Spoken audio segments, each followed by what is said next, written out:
Siis ma palusin, et ta oleks Eesti Keele Instituudi direktor ja ma küsisin, et mis on 3 põhilist asja eesti keele säilitamise juures ja siis ta andis mulle. Ja need on, mis sina ütleksid, et need on eesti keele säilitamise 3 põhilist tegevust, et eesti keel säiliks ja oleks 100 aasta pärast ka sama elujõuline nagu praegu. Ja siis võrdleme vastuseid. Oi, see on põnev. Oi, mulle meeldib siin podcastis. Et kas räägime üksikisiku tegevustest või ühiskonna Need on üldised ikkagi, jah. Ütleme riigi tasandil. Riigi tasandil.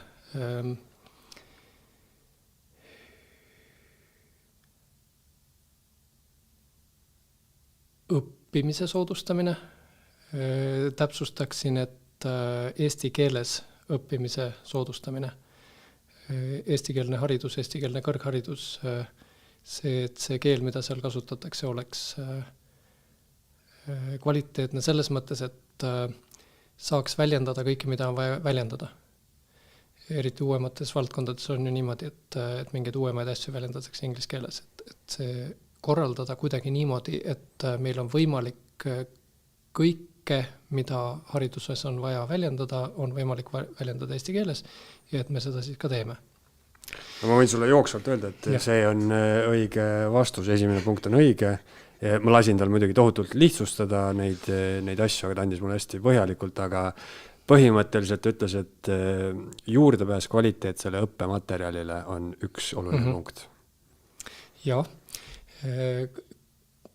tal oli ka see esimene või? Tal oli see teine. Üks oli veel olulisem. No proovime. Inimeste keeleteadlikkus. Nii keeleteadlikkus inimkeelest kui niisugusest. Umbes see, millest me siin räägime. Et kas tähendused on olemas, kas sõnu tohib kasutada, kõik sellised küsimused. Kui ka teadlikkus konkreetselt oma emakeelest. Et missugused vahendid minu emakeeles on olemas, et lisaks lihtlausetele on ka põimlaused olemas või lisaks omassõnadele on ka võõrsõnad olemas või vastupidi.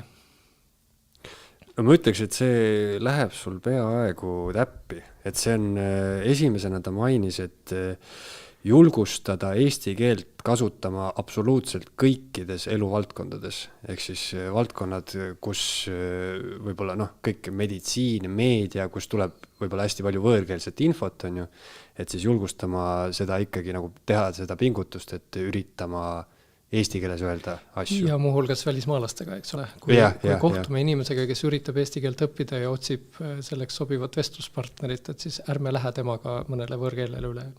Ja, kõik elu valdkonnad. Ja 3. punkt on selline lihtne ja lõbus. Ja ma pakuksin ka 3. lihtsat ja lõbusat, tehke rohkem lapsi. Peaaegu.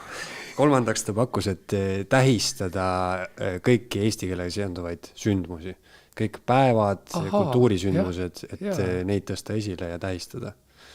Et selles mõttes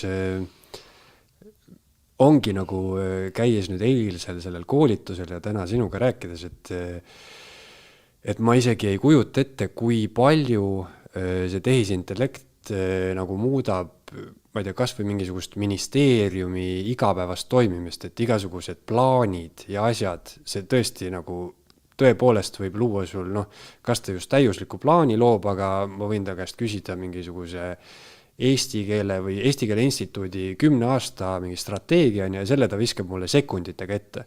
Ja see võib olla Eesti esu.